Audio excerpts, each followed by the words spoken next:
Mudzimai ane 37 years dzekuberekwa akabatwa chibharo. After abva mukubatwa chibharo akabva anzi chinwa poison. Muri yeZimbabwe kune vamwe vanhu vangori nemwoyo yakaoma, mwoyo weushingi.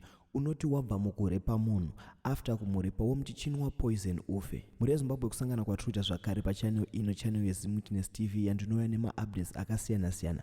Uye ndinoti kana kari kekutanga kusvika pano, ingobayawo button rekusubscribe then turn on the notification bell kuitira kuti usarasikirwe nema-updates andinodzoka nawo pano zuva nezuva. So muri yeZimbabwe nyaya yandauya nayo muzuva ranhasi yandadzoka nayo inyaya yemurume ane makore 33 ekuberekwa anonzi iye Tafadzwa Nkonde. Uyo ari kutsvagwa nemapurisa nemhosva yekuti akarepa mumwe mukadzi ane 37 years dzekuberekwa mudunhu raMambo Makonde muraini rekwaMuvhami. Tafadzwa uyu anonzi iye akasvikira mukadzi uyo asina kunge achiburitswa zita rake pamba pake ndokumurepa. Anonzi iye amurepa kudaro akatanga kumanikidza mudzimai uya kuti ngaanwe mushonga weroga wainge ainawo mubhegi kuti afe.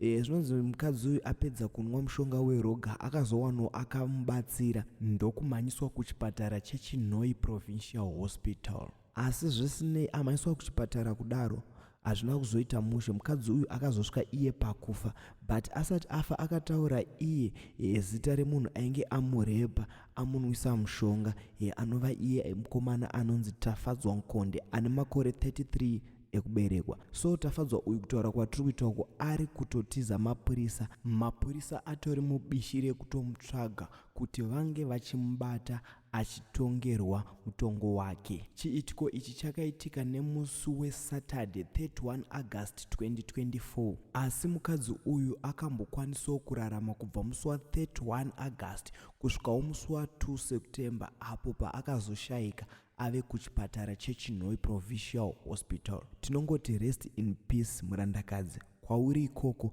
zvirwire kusvika mhondi yako yabatwa. So muri yeZimbabwe chimbozitora uri wemutongi abata mhondi iyi, unopatongawo sei? Ngatisangane mucomment section.